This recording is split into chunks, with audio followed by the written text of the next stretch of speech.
walking in the morning sun. Hey friends.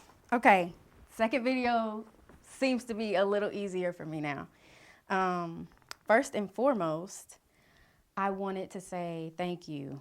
That wasn't easy. The first one was not easy for me to do. Let me see. What I say? I had some notes.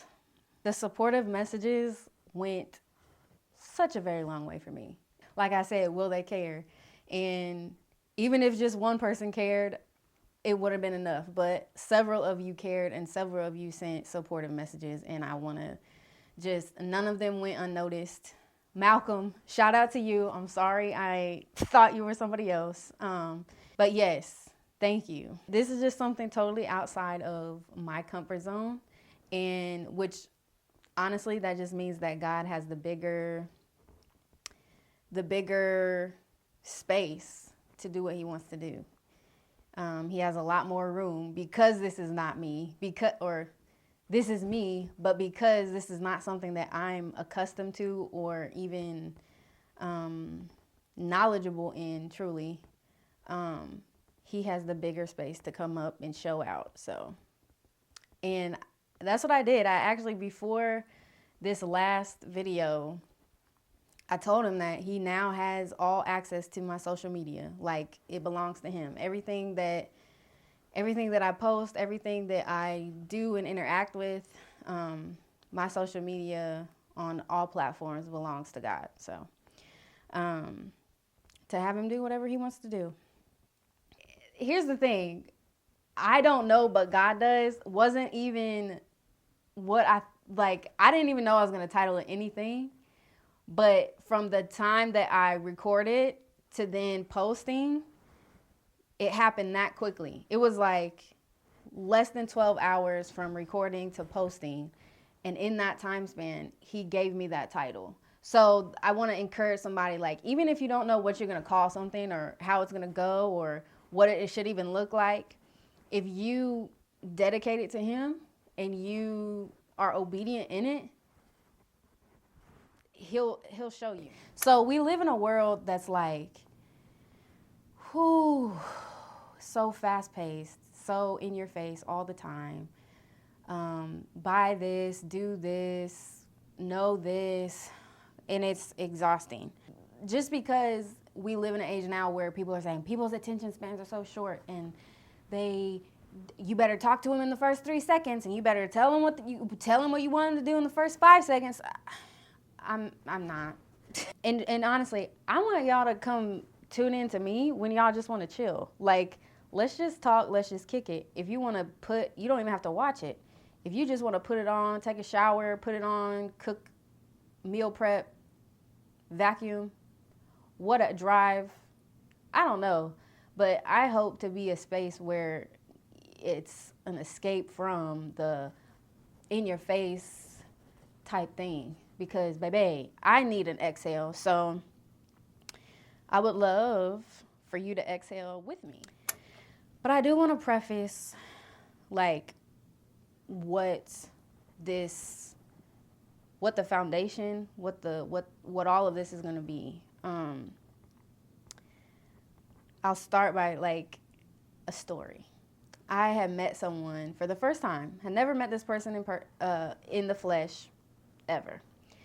And as we were talking, the person had said, well, I was asking around about you to people that I thought may know about you. And they said, well, yeah, she's cool. She just brings God into every conversation. He's in everything that I am. Everything that I am today, everything that I do today, everything that I'm blessed to do today is because of him. Everything I know is wisdom and things that he's shown me. Gifts, talents, family. I didn't get to check boxes when I was born on what I wanted to be good at. I didn't get to check boxes on, okay, I want my family. No. So everything I am, my existence, how I came to be, is literally because of him. So he's going to be in every conversation that matters, in my opinion. So yeah, but here's the thing. The only reason he's really the only reason that I'm doing this.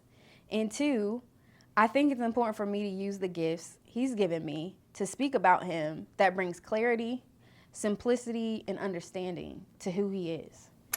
People have a relationship or lack of relationship with him based on what other people have said about him, what other people have taught, or what religion has tried to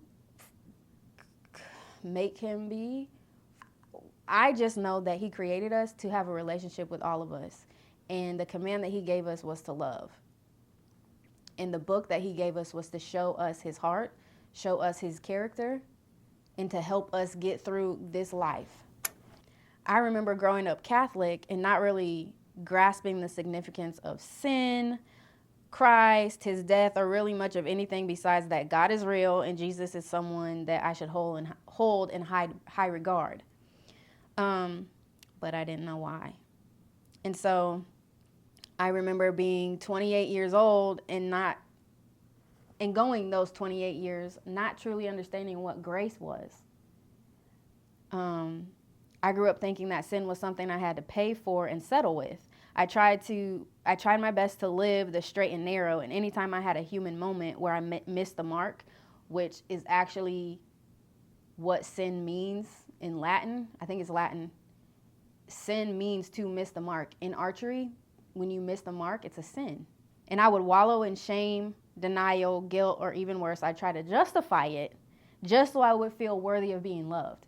I would literally try to justify my sin just for it to make sense that, well, he loves me, so my justification of this sin is because this happened to me, or I felt this in this moment, and so, like, I'm not fully guilty of my response, or I'm not fully guilty of doing what I did because, like, this is why I did it. And if I could justify it, then yeah, like, I'm still worthy of being loved. Nah. Like, you're worthy of being loved, but not because you can justify your sin away.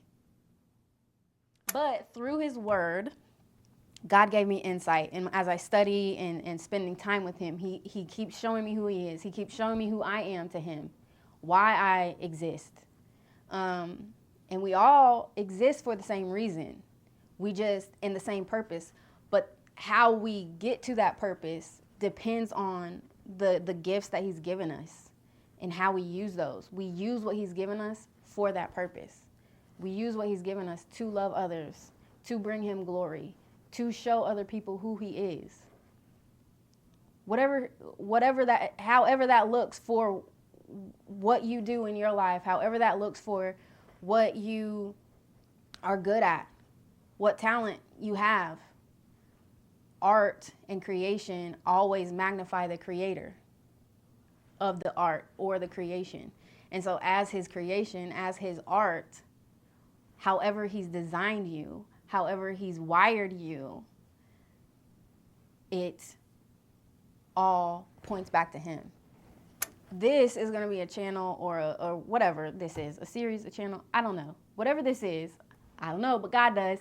Whatever this turns into, there's going to be truth, love. Both of those things are the essence of God, but I'm trying to give people insight on the truth about him and his love.